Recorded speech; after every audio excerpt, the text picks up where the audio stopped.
ఆకాశవాణి వరంగల్ కేంద్రం కిసాన్ వాణి రైతు సోదరుల కార్యక్రమం. ఈ కార్యక్రమాన్ని మీకు సమర్పిస్తున్న వారు కేంద్ర వ్యవసాయ మరియు రైతు సంక్షేమ మంత్రిత్వ శాఖ, భారత ప్రభుత్వం. ఈనాటి కిసాన్ వాణి రైతు సోదరుల కార్యక్రమంలో నాణ్యమైన చేప పిల్లల ఎంపిక, రవాణా సమయంలో తీసుకోవాల్సిన జాగ్రత్తలు, ఈ అంశం గురించి మామనూర్ కృషి విజ్ఞాన కేంద్రం ఆక్వాకల్చర్ శాస్త్రవేత్త డాక్టర్ జి గణేష్ గారితో పరిచయ కార్యక్రమం ప్రసారమవుతుంది. అనంతరం వరి నారుమడి సాగులో అనుభవాలు, హన్మకొండ జిల్లా ఎల్కతుర్తి మండలం దామెర గ్రామ రైతు బి శివాజీ గారితో పరిచయ కార్యక్రమం వింటారు. శ్రోతలు ముందుగా కొన్ని ప్రకటనలు వింటారు. సర్వోత్తమ రైతు పురస్కారం లభించింది హరికి. హరి, మీ విజయ రహస్యం ఏమిటో చెప్పండి. రైతు మిత్రులారా, మీరు కూడా మీ పొలాల్లో అధిక పంటను పండించగలరు. అదెలా? ఎప్పుడు ఏ సమస్య వచ్చినా వెంటనే కలపండి ఈ నెంబరు 1800-150-1551. ఇది ఎవరి నంబర్ బాబు? కిసాన్ కాల్ సెంటర్ది. అక్కడ విశేషజ్ఞులు మీ పొలం సమస్యలకు వెంటనే పరిష్కారం చెప్తారు. అదేంటయ్యా, విశేషజ్ఞులు అన్ని సమయాల్లోనూ దొరుకుతారా? తప్పకుండా దొరుకుతారు. ఏడాదిలో 365 రోజులును, అది కూడా ఉదయం 6 గంటల నుంచి రాత్రి 10 గంటల దాకా. మరైతే ఎక్కువసేపు మాట్లాడితే డబ్బు చాలా అవుతుందిగా. ఖర్చు లేనేలేదు. మొబైల్ పై గానీ ఇతర ఫోన్ తో కానీ కిసాన్ కాల్ సెంటర్ కి ఉచితంగా కాల్ చేయవచ్చు. సలహాకి కూడా ఖర్చు ఉండదు. నిజంగా? 16 అనాల నిజం. రైతు సోదరులారా, పంట సమస్యల గురించి మీ భాషలో వెంటనే సమాధానం కోసం పూర్తి భారతదేశంలో ఏ ఫోన్ నుంచైనా జాతీయ హెల్ప్ లైన్ నంబర్ 1800-150-1551తో ఉచితంగా సంప్రదించండి. రైతు మిత్రుడు కిసాన్ కాల్ సెంటర్. ఇప్పుడు వినండి, నాణ్యమైన చేప పిల్లల ఎంపిక, రవాణా సమయంలో తీసుకోవాల్సిన జాగ్రత్తలు, ఈ అంశం గురించి మామనూర్ కృషి విజ్ఞాన కేంద్రం ఆక్వాకల్చర్ శాస్త్రవేత్త డాక్టర్ జి గణేష్ గారితో పరిచయ కార్యక్రమం. పరిచయకర్త మోటి చిరంజీవి గారు. ప్రస్తుతం రైతులు వ్యవసాయమే కాకుండా ఇతర పశువుల పెంపకము, చేప పిల్లల పెంపకము, ఇతర వాటిని కూడా పెంచడం అనేటువంటిది జరుగుతుంది. అయితే కొంతమంది ఈ చేప పిల్లలను పెంచడాన్నే ప్రధాన వృత్తిగా ఎంచుకొని వారు దానిపైనే జీవనోపాధి సాధించడం అనేటువంటిది జరుగుతుంది. మరి ప్రస్తుతం అకాల వర్షాల వల్ల ఈ చేప పిల్లల ఎంపికలో ఏ విధంగా జాగ్రత్తలు తీసుకోవాలి, ముఖ్యంగా నాణ్యమైనటువంటి చేప పిల్లలు ఎన్ని రకాలుగా ఉంటాయి, వాటిని ఎలా సెలెక్ట్ చేసుకోవాలి, రవాణా సమయంలో అంటే చేప పిల్లలు ఎదిగిన తర్వాత వాటి రవాణా సమయంలో కూడా ఏ విధమైనటువంటి జాగ్రత్తలు తీసుకోవాలి, ముఖ్యంగా చేప పిల్లల వృద్ధిలో రైతులు ఎటువంటి నాణ్యతా ప్రమాణాలు తీసుకున్నట్లయితే చేప పిల్లలు అనుకున్న సమయంలో ఎలా ఎదగడం అనేటువంటిది జరుగుతుంది. ఇలాంటి తదితర విషయాల గురించి మనకు వివరించడానికి గాను మామనూరులోని కృషి విజ్ఞాన కేంద్రంలో ఆక్వాకల్చర్ విభాగంలో శాస్త్రవేత్తగా పనిచేస్తున్నటువంటి డాక్టర్ జి గణేష్ గారు మన ఆకాశవాణి స్టూడియోలో ఉన్నారు. వారిని అడిగి మరిన్ని విషయాలు తెలుసుకుందాం. ముందుగా నమస్కారం అండి. నమస్కారం సార్, చెప్పండి, ఇప్పుడు చేప పిల్లలు అంటున్నారు, అయితే దీంట్లో మంచి నాణ్యత కలిగినటువంటి చేప పిల్లలు అనేటువంటివి ఎలా ఎంపిక చేయాలి, ఎందుకు ఎంపిక చేయాలంటారు? చాలా మంచి ప్రశ్న అండి. ముఖ్యంగా చేప పిల్లల ఎంపిక అనేది మనకి ఇప్పుడు వ్యవసాయ రంగంలో ఏ రకంగా అయితే మనము వరి పెంచేటప్పుడు వరి విత్తనాలు ఏ విధమైన మనం ప్రాముఖ్యత ఇస్తామో, మన చేపల పెంపక రంగంలో కూడా చేప పిల్లల ఎంపిక అనేది కూడా ఆ రకమైన నాణ్యత కలిగి ఉంటుంది. కావున చేప పిల్లల ఎంపిక అనేది నాణ్యమైన చేప పిల్లలు గనక మనం ఎంపిక చేయగలిగినట్లయితే అవి సకాలంలో మనకు మార్కెట్ సైజుకు వచ్చి మంచి బరువుని పెరిగి మంచి దిగుబడి సాధించేదానికి, మరి అదే విధంగా మంచి రోగ నిరోధక శక్తి కలిగి ఉండడం వలన వ్యాధులు వచ్చే అవకాశం కూడా తక్కువ ఉండడం వలన మత్స్యకార రైతులు అనేది తక్కువ నష్టాన్ని చూసి వారు ఆర్థికంగా ముందు వెళ్ళడానికి సహాయపడుతుంది. కాబట్టి ఈ నాణ్యమైన చేప పిల్లల ఎంపిక అనేది కంపల్సరీ మన చేపల పెంపకంలో ఒక ప్రధానమైన అంశం. మరి ఈ మంచి నాణ్యత గల చేప పిల్లల యొక్క లక్షణాలు ఏ విధంగా ఉంటాయి, అందులో స్పెసిఫిక్ గా ఏమన్నా ఉంటాయా, ఉంటే ఏంటంటారు? చేప పిల్లల ఈ ఎంపికలో ఈ నాణ్యమైన గల చేప పిల్లల్ని ఎంచుకునే రకంలో ముఖ్యంగా చూసుకున్నట్లయితే ఎటువంటి అంశాలను పరిగణలోకి తీసుకోవాలంటే, నాణ్యమైన చేప పిల్లలు శరీర భాగంపై ఎటువంటి గాయాలు లేకుండా, చీలికలు లేకుండా, మరి వారి యొక్క ఈ ఫిన్స్ అంటే తోకలు గాని, తర్వాత కింద మనకు మొప్పల కింద భాగంలో ఉన్న తోకలు గాని, ఈ రెక్కలు గాని ఎటువంటి డ్యామేజ్ లేకుండా ఉండాలి. మరియు అదే విధంగా చాలా చురుకుగా ఉండాలి, స్తబ్దుగా ఉండకుండా, నీటిపైన తేలియాడుతూ లేకుండా, తిరిగే లక్షణాలు లేకుండా, మరి అదే విధంగా నీటిపైన శ్వాస కోసం పై భాగంలో తేలుతూ ఉండే చేప పిల్లలు అవి నాణ్యమైన ఆరోగ్యకరమైనవి కావు అని మన రైతులు గ్రహించుకోవాలి. మరియు అదే విధంగా శరీర భాగము పూర్తిగా స్వచ్ఛమైన సహజ రంగులో కలిగి ఉండి, మరియు అదే విధంగా ఎటువంటి వంకరలు లేకుండా, చేపలు వంకరలుగా ఉండడం, లేకపోతే తల భాగం పెద్దగా ఉండి తోక భాగం వరకు పోయే కొద్దీ సన్నబడంగా ఉంటే అవి మనకు పోషకాహార లోపం సంబంధిత వ్యాధులు ఉన్నాయని అటువంటి చేప పిల్లలు కాకుండా మంచి నాణ్యమైన రంగులో మంచి సహజమైన కలర్లో ఉన్న చేప పిల్లల్ని ఎంచుకోవాలి. అయితే ఈ చేప పిల్లలు తీసేటప్పుడు అంటే తెచ్చి మనము చెరువులో వేసుకునేటప్పుడు వాటి యొక్క పరిమాణం అనేటువంటిది చూసుకోవడం అనేటువంటిది జరుగుతుంది. అయితే అన్నీ కూడా సమాన పరిమాణంలో ఉండేటట్టు ఉండాలని అంటారు. అది ఎలా ఉండాలి, ఎందుకు ఉండాలంటారు? ముఖ్యంగా చేప పిల్లలు మనం చెరువులో విడుదల చేసే ముందు ఆ యొక్క చేప పిల్లల యొక్క సైజ్ అనేది అన్ని సమానమైన సైజులో ఉండాలి. మరి ముఖ్యంగా ఎందుకంటే ఒకే రకమైన బరువు, ఒకే రకమైన పొడవు ఉన్న చేప పిల్లలను ఎంచుకున్నట్లయితే అది సకాలంలో మనకు ఇప్పుడు 3.5 నుంచి 4 ఇంచుల చేప పిల్లలు అంటే చేతి పొడవు వెళ్ళి ఫింగర్లింగ్స్ అంటాం, అటువంటి కనుక తీసుకొని మనము చేపల చెరువులో కనుక విడుదల చేసి మంచి యాజమాన్య పద్ధతిలో పాటిస్తే మనకు 8 నెలలకు మార్కెట్ సైజ్కి వచ్చే అవకాశం ఉంది. దానికంటే కొంచెం తక్కువ ఫ్రై స్టేజ్ అంటాం, దాదాపు 1.5 నుంచి 2 ఇంచుల లోపు అటువంటి పిల్లల్ని కనుక మనం తీసుకొని చెరువులో విడుదల చేస్తే అది దాదాపు మనకు 10 నెలల సమయం మనకు మార్కెట్ సైజ్ రావడానికి పడుతుంది. అంతకంటే ముందు అంటే స్పాన్ అంటే అప్పుడే పుట్టిన చేప గుడ్డు తర్వాత వచ్చే 72 గంటల దశని మనము స్పాన్ అంటాం. స్పాన్ ని తీసుకొచ్చి చెరువులో కనుక మనం విడుదల చేస్తే మార్కెట్ సమయం రావడానికి దాదాపు 12 నుంచి 13 నెలల సమయం పడుతుంది. అయితే మనం ఈ అన్ని ఒకే రకమైన సైజు తీసుకొని వచ్చినట్లయితే మనం ఒకే ఆ టయానికి ఈ వివిధ దశలు ఉన్న ఈ సైజులన్నీ ఒకే సమయంలో వచ్చే అవకాశం ఉంది. ఇంకా మరి ఎగ్జాంపుల్ చూసుకున్నట్లయితే మన తెలంగాణ రాష్ట్ర చేప కొర్రమీను ఉంది. కొర్రమీను చేప మనకు సమాన సైజులో లేకపోతే ఒక సైజు పెద్దగా ఉండి ఒక సైజు తక్కువగా ఉన్నట్లయితే దానికి మేత కూడా సరైన సమయంలో లభించకపోతే పెద్ద చేప చిన్న చేప మీద మనకు ఆహారం కోసం గానీ దాడి చేసే అవకాశం ఉంది. అన్ని సమాన సైజులు ఉన్నప్పుడు అవి మేత కోసం గానీ ఆక్సిజన్ కోసం గానీ ఎటువంటి ఒత్తిడి లేకుండా అన్ని ఒకేసారి అంటే అనుకున్న సమయానికి మనకు మార్కెట్ సైజుకి వచ్చే అవకాశం ఉంది. అయితే మరి అవి ఆరోగ్యంగా ఉన్నాయా లేదా అనేటువంటి దాన్ని ఏ విధంగా తెలుసుకోవాలి మత్స్యకారులు? మరి ముఖ్యంగా మత్స్యకార రైతులు తమ సమీప హ్యాచరీలో గానీ నర్సరీలో గానీ వారు చేప పిల్లలు కొనుగోలుకి వెళ్ళినప్పుడు మరి ముఖ్యంగా వారు క్షుణ్ణంగా పరిశీలించాల్సింది చేప పిల్ల యొక్క శరీరం పైన ఎటువంటి గాయాలు ఉన్నాయా, తర్వాత చేప యొక్క శరీరం నుంచి అంటే పూర్తి సమానమైన సైజులో ఉందా, అంటే తల భాగం పెద్దగా ఉండి తోక భాగం చిన్నగా ఉండడం, లేక పొలుసులు ఊడిపోవడము, లేదా తెల్లని మచ్చలు గానీ ఎరుపు మచ్చలు గానీ కడుపు కింద భాగంలో అంటే ఉదర భాగంలో ఏమైనా ఉన్నాయా, తోకలు గానీ రెక్కలు గానీ ఎటువంటి చీలికలు ఉన్నాయా, తర్వాత శరీర భాగం వంకర లేకుండా ఉందా, చురుగ్గా ఉన్నాయి. ఎగ్జాంపుల్ గా చూసుకున్నట్లయితే మనం కొంచెం నీటిని మనం ఒక కాలువలో గనక కొంచెం వేగంతో కలుతున్న నీటిలో చేప పిల్లను వదిలినట్లయితే అవి నీటి ప్రవాహంతో కాకుండా నీటి ప్రవాహానికి ఎదురుగా ఈదినట్లయితే మనం వాటిని ఆరోగ్యవంతమైన చేపలుగా మనం వాటిని గుర్తించవచ్చు. అయితే ముఖ్యంగా ఇప్పుడు ఇవి రవాణా చేస్తున్నటువంటి క్రమంలో ఇవి అన్ని కూడా ఒక్క దగ్గర దొరకవు. వేరే ప్రాంతం నుండి ఈ చేప పిల్లలను తీసుకొచ్చి చెరువులో వేయడం అనేటువంటిది జరుగుతుంది. మరి అలా చేసినప్పుడు కొన్ని చనిపోయేటువంటి ఆస్కారం కూడా ఉంటుంది. అయితే ఎక్కువగా ఈ చేప పిల్లల నాణ్యత ప్రమాణాలు పాటించి అవి ఎక్కువగా చనిపోకుండా ఉండడానికి ఆ రవాణా సమయంలో ఎటువంటి జాగ్రత్తలు తీసుకోవాలంటారు? దాదాపు తెలంగాణ ప్రాంతంలో ఈ చేప పిల్లల ఉత్పత్తి కేంద్రాలు గానీ హ్యాచరీలు గానీ నర్సరీలు చాలా సంఖ్య తక్కువ కాబట్టి మన సమీప సరిహద్దు రాష్ట్రమైన ఆంధ్రప్రదేశ్ నుంచి దాదాపు మనం 90 నుంచి 95% చేప పిల్లల్ని మనము దిగుమతి చేసుకోవడం అనేది జరుగుతుంది. సరాసరి మన తెలంగాణ ఏ జిల్లాకైనా ఆ ఆంధ్రప్రదేశ్ రాష్ట్రం అంటే కృష్ణా జిల్లా నుంచి కావచ్చు, గుంటూరు నుంచి కావచ్చు, ఆ ప్రాంతాల నుంచి మనకు చేప పిల్లలు అందాలంటే 8 నుంచి 12 గంటల సమయం పడుతుంది. ఈ సమయంలో చేప పిల్లల రవాణా సమయంలో తగు జాగ్రత్తలు తీసుకుంటే ఆ రవాణా సమయంలో జరిగే చేప పిల్లల మృత్యువాతను మనం కొంతమేరకు తగ్గించుకోవచ్చు. ముఖ్యంగా చూసుకున్నట్లయితే మనము ఎక్కడి నుంచి అయితే చేప పిల్లల్ని తీసుకొస్తున్నామో ఆ చేప పిల్లని ముందు రోజు మనము ఆ నర్సరీలో గానీ హ్యాచరీలో మేతని ఇవ్వకూడదు. తర్వాత చేప పిల్లల్ని మనము పాలిథిన్ బ్యాగుల్లో గానీ ట్యాంకుల్లో గానీ మనము రవాణా చేయాలి.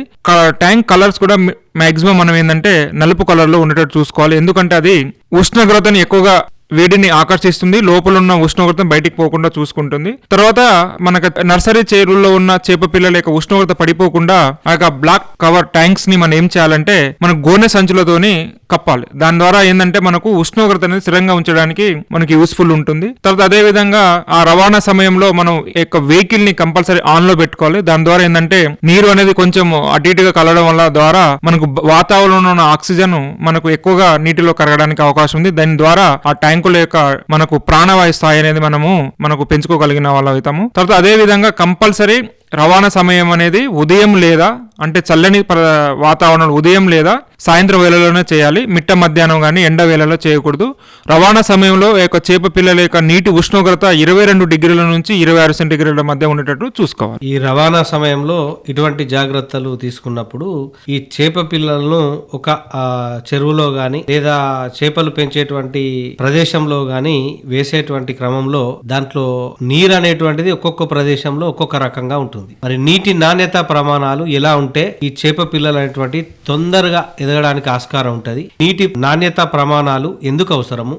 దాని యొక్క ప్రాధాన్యత ఏంటంటారు? ముఖ్యంగా చూసుకున్నట్లయితే చేప పిల్లల పెంచడం కానీ లేకపోతే చేపల్ని మనము గ్రోవర్డ్ చెరువుల్లో పెంచుకునే క్రమంలో ముఖ్యంగా 3 యాజమాన్య పద్ధతులు ఉంటాయి. ఒకటి చూసుకున్నట్లయితే మనకు మొదటిది చూసుకున్నట్లయితే నీటి యాజమాన్య పద్ధతి, రెండవది చూసుకున్నట్లయితే మేత యాజమాన్య పద్ధతి, మూడోది చూసుకున్నట్లయితే ఆరోగ్య యాజమాన్య పద్ధతి. దీంట్లో ప్రధానంగా నీటి యాజమాన్య పద్ధతిలో నీటి నాణ్యత ప్రమాణాలు చూసుకుంటే నీటికి 2 గుణాత్మకమైన లక్షణాలు ఉంటాయి. ఒకటి భౌతిక లక్షణాలు, 2 రాసాయనిక లక్షణాలు. భౌతిక లక్షణాలు చూసుకున్నట్లయితే నీటి రంగు, నీటి ఉష్ణోగ్రత. రాసాయనిక లక్షణాలు చూసుకున్నట్టు నీటి ఉదజని అంటే మనం pH అంటాం, నీటి క్షారత్వము, నీటి కఠినత్వము, ఆల్కలినిటీ అండ్ మనకు చూసుకున్నట్లయితే నీటిలో ఉన్న అమోనియా, నైట్రేట్లు కలిగి ఉంటాయి. నీటి రంగు అనేది మనము లేత ఆకుపచ్చ రంగు కలర్లో ఉండేటట్టు చూసుకోవాలి. తర్వాత నీటి ఉష్ణోగ్రత 22 డిగ్రీల సెంటీగ్రేడ్ నుంచి దాదాపు 28 డిగ్రీల సెంటీగ్రేడ్ ఉండేటట్టు చూసుకోవాలి. నీటి pH కనుక చూసుకున్నట్లయితే 7 నుంచి 8.5 మధ్య ఉండేటట్టు చూసుకోవాలి. తర్వాత దాంట్లో ఉన్న నీటిలో కరిగి ఉన్న ప్రాణవాయు స్థాయి అంటే డిజాల్వ్ ఆక్సిజన్ అంటాం, నీటిలో కరిగి ఉన్న ఆక్సిజన్, అది చూసుకున్నట్లయితే 5 నుంచి 8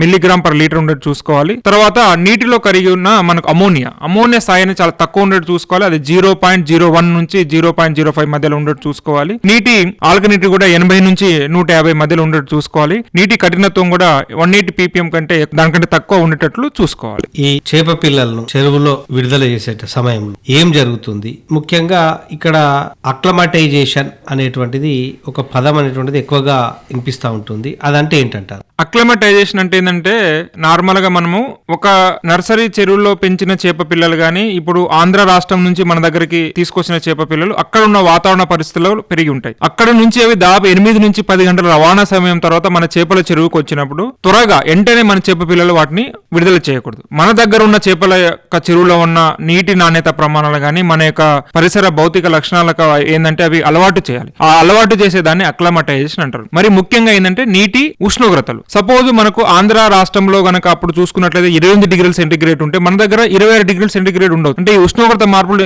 ఒకేసారి గనక అవి విడుదల చేస్తే ఆ యొక్క మార్పును తట్టుకోకుండా చనిపోయే దానికి అవకాశం ఉంది. కాబట్టి దీన్ని ఉష్ణోగ్రతల శాఖలో ఉన్న చనిపోయే ప్రమాదం అంటారు. కావున మనం ఏం చేయాలంటే ఫస్ట్ ఆ యొక్క చేప పిల్లని బ్యాగులను గానీ ట్యాంకుల్లో కొంతమేర వాటర్ ని తీసి మన ఏ చేపల చెరువు అయితే నీటిని విడుదల చేస్తున్నామో ఆ నీరుని మనం కొంతమేర దాంట్లో కలపాలి. కలిపిన తర్వాత బ్యాగుల్లో కనుక ఉంచినట్టు ఆ బ్యాగుల్ని చేపల చెరువు ఉపరితలం పైన ఉంచి ఆ యొక్క వాటర్ ని కొంచెంగా దానిపైన చల్లుతూ ఉండాలి. తర్వాత కొంతమేర 50% వాటర్ ని మళ్ళీ మన చెరువు వాటర్ కలపాలి. అలా ఒక 15 నిమిషాల నుంచి 20 నిమిషాలు ఉంచిన తర్వాత ఆ యొక్క పాలిథిన్ బ్యాగ్ల కింద భాగం కూడా మనం కట్టేసి ఉంటారు.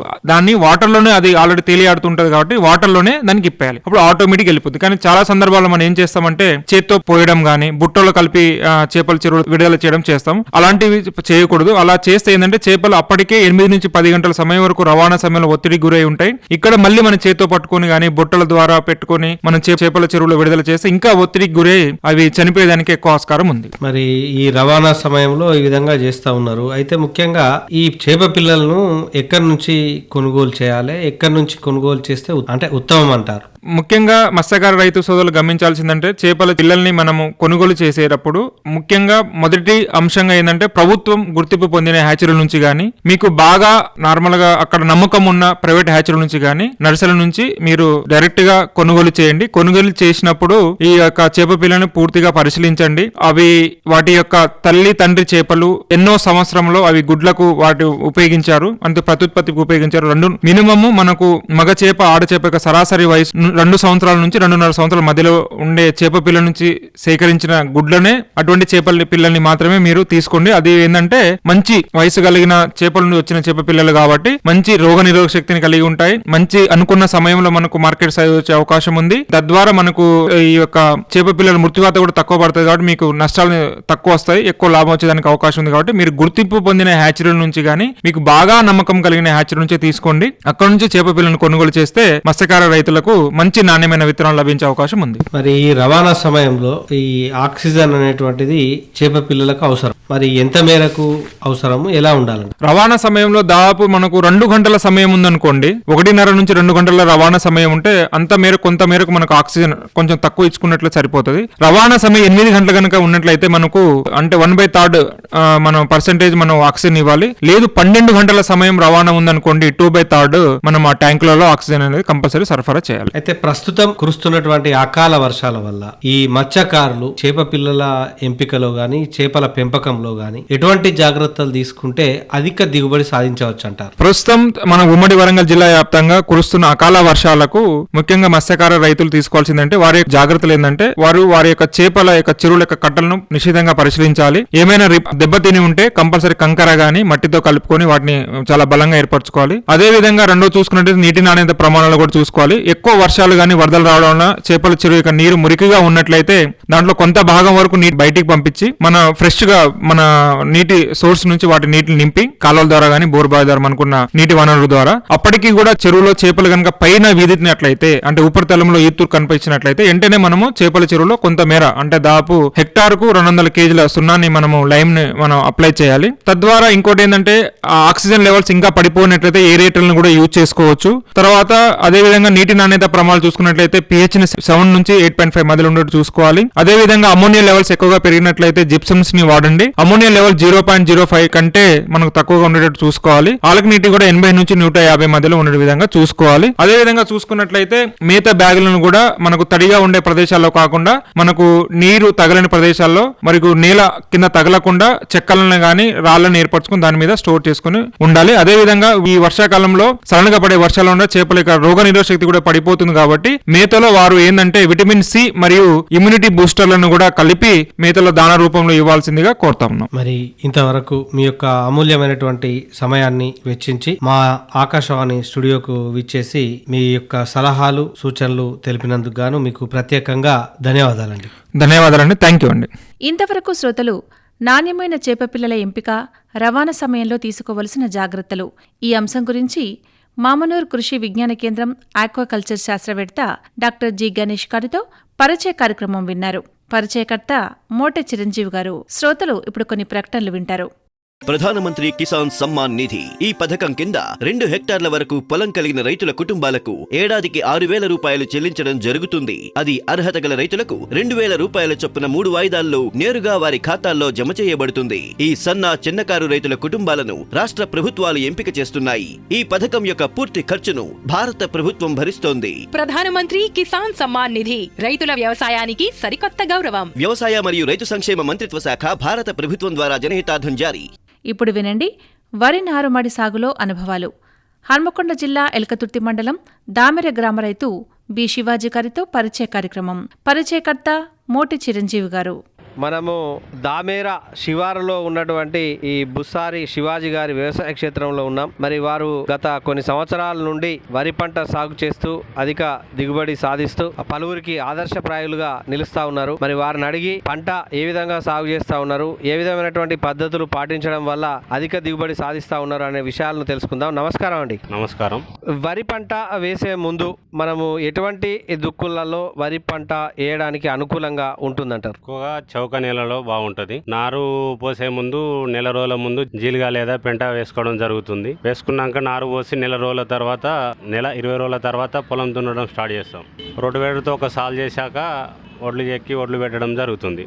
ఇప్పుడు ఈ వరి పంట వేసేటువంటి పొలంలో మొత్తానికే వరి వేస్తారా, లేకపోతే ఒకసారి వరి పంట ఇంకోసారి వేరే పంటలు కూడా వేస్తారా? దానికి వరి వేస్తాం. ఎన్ని ఎకరాలలో ఈ వరి అనేటువంటి సాగు చేస్తూ ఉన్నారు? 3 ఎకరాలు. అంటే ఈ 3 ఎకరాలలో మరి ఈ వరి సాగు అనేటువంటిది ఏ విధమైనటువంటి విత్తనాలను వాడి మీరు సాగు చేస్తూ ఉన్నారు? ఎక్కువగా మనం సొసైటీలో చేస్తాము 1010 విత్తనాలు లేదా మన జై శ్రీరామ్ విత్తనాలు చేస్తాం. వానాకాలం వచ్చేసి జై శ్రీరామ్, వేసంగం వచ్చేసి 1010 వస్తాం. ఇప్పుడు ఈ వరి కనుక చూసినట్లయితే అతి ముఖ్యమైనది ఏంటంటే ఈ నారు తయారు చేసుకున్న తర్వాతనే వరి అనేటువంటిది పెట్టడం అనేటువంటిది జరుగుతూ ఉంటుంది. ఈ నారుమడిని తయారు చేసుకోవాలని అంటే ముందుగా దాన్ని ఏ విధంగా తయారు చేసుకోవచ్చు, ఏ విధమైనటువంటి ఏర్పాట్లు చేసుకోవచ్చు అంటారు?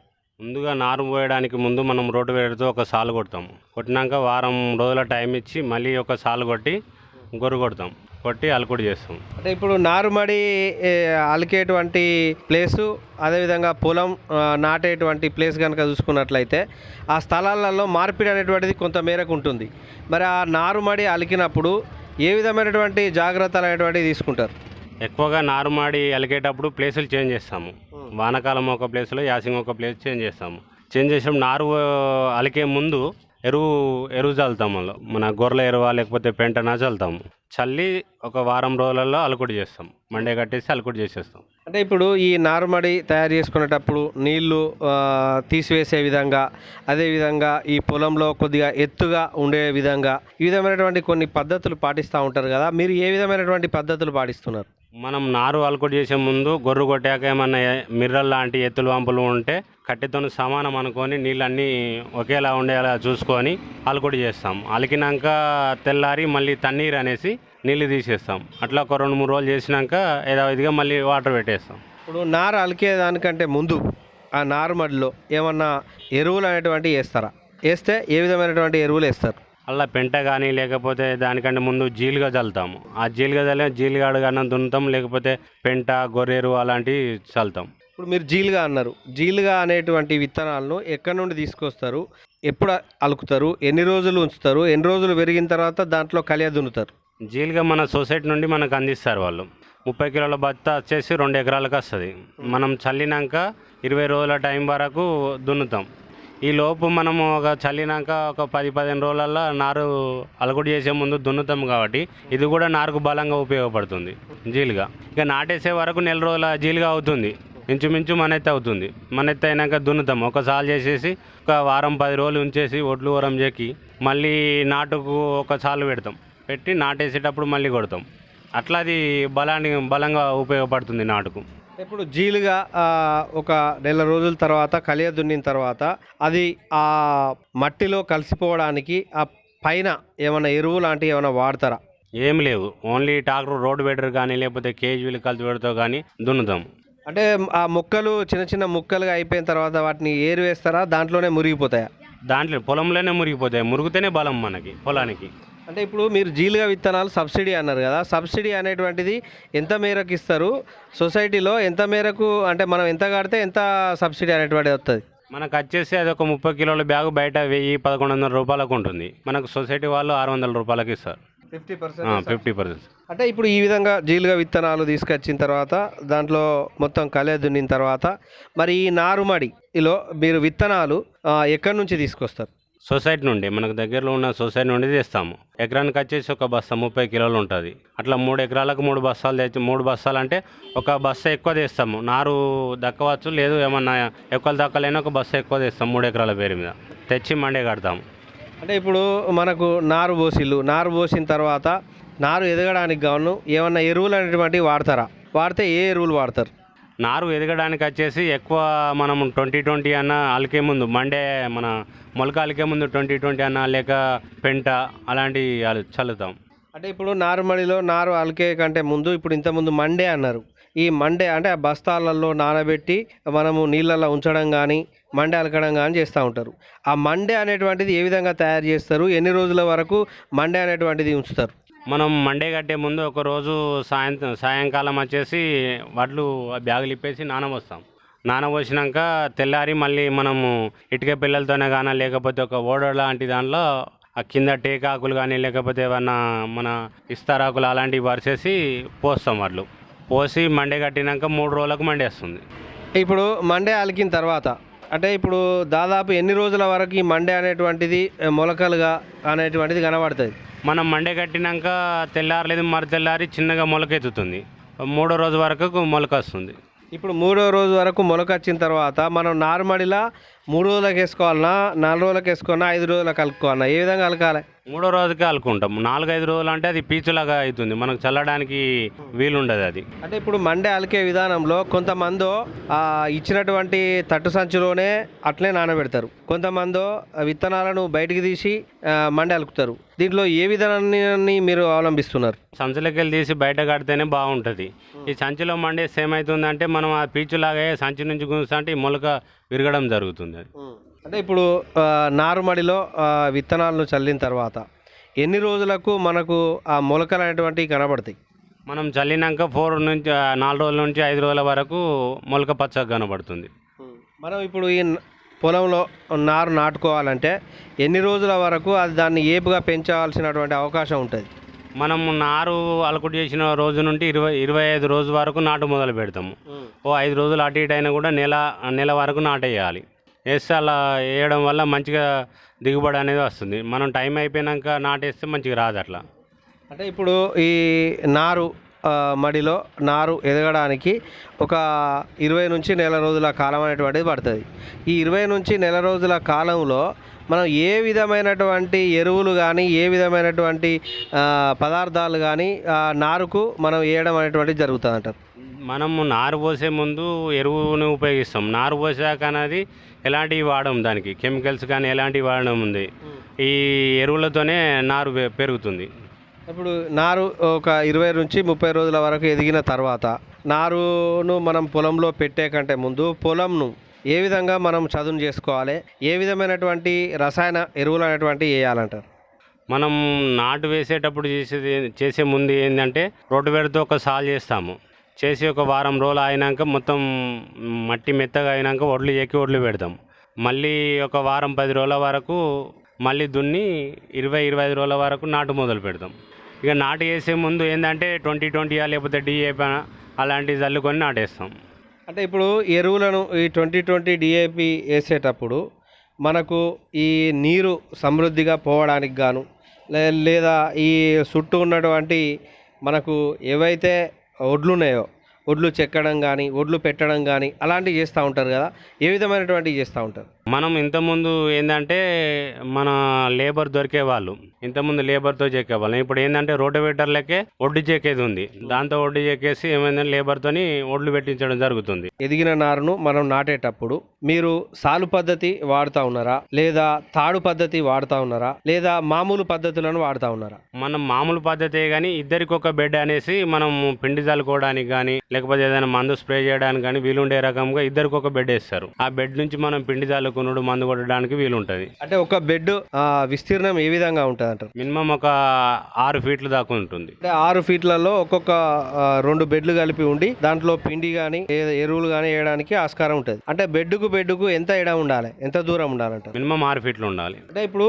ఒక బెడ్ 6 ఫీట్లు ఉన్నది, ఇంకొక బెడ్ 6 ఫీట్లు ఉన్నది, వీటి మధ్యలో దూరం ఎంత ఉండాలి? గ్యాప్ ఒక్కొక్కటి ఫీట్ ఉంటుంది. మొలకకు మధ్యలో గ్యాప్ ఫీట్ ఉంటుంది. ఇప్పుడు మామూలు పద్ధతిలో మీరు నారుమడి నుంచి తెచ్చినటువంటి నారును నాటుతా ఉన్నారు. నాటేటువంటి క్రమంలో మామూలు పద్ధతినే ఎక్కువ వాడుతూ ఉన్నారు, సాలు పద్ధతి కాకుండా లేదా తాడు పద్ధతి కాకుండా. మరి ఈ విధంగా వాడినప్పుడు ఒక ఎకరానికి ఎంత వరకు ఈ నార అనేటువంటిది పడుతుంది అంటారు? మనకు వచ్చేసి ఒక బస్తా 30 కిలోల దాకా నారు పడుతుంది. అది 30 కిలోల వడ్ల బాబతి నారు పడుతుంది ఒక ఎకరానికి వచ్చేసి. మామూలుగా ఒక్క పోసది అయితే 20 నుంచి 25 కిలోల వడ్లు పడుతుంది. మరి ఇంతవరకు మీ యొక్క అమూల్యమైనటువంటి సమయాన్ని మాకు కేటాయించి మీ యొక్క అభిప్రాయాలు తెలిపినందుకు ప్రత్యేకంగా ధన్యవాదాలండి. ఓకే, థ్యాంక్ యూ, నమస్కారం. ఇంతవరకు శ్రోతలు వరి నారుమడి సాగులో అనుభవాలు హన్మకొండ జిల్లా ఎలకతుర్తి మండలం దామెర గ్రామ రైతు బి శివాజీ గారితో పరిచయ కార్యక్రమం విన్నారు. పరిచయకర్త మోటి చిరంజీవి గారు. శ్రోతలు ఇప్పుడు కొన్ని ప్రకటనలు వింటారు. किसान भाइयों गांठ बांध लो बहुत बहुत है काम की समृद्धि के पैगाम की। मिट्टी के मिजाज को समझो, मिट्टी के हर राज को समझो, मिट्टी की तुम जांच कराओ, मुफ्त सॉइल हेल्थ कार्ड ले जाओ। कभी मुनासिब बीज लगाओ, सही किस्म की खाद ले आओ, जितनी जरूरी उतनी डालो, सही मात्रा खुद पहचानो, इसको अपना मंत्र बना लो, मिट्टी की सेहत तो जानो।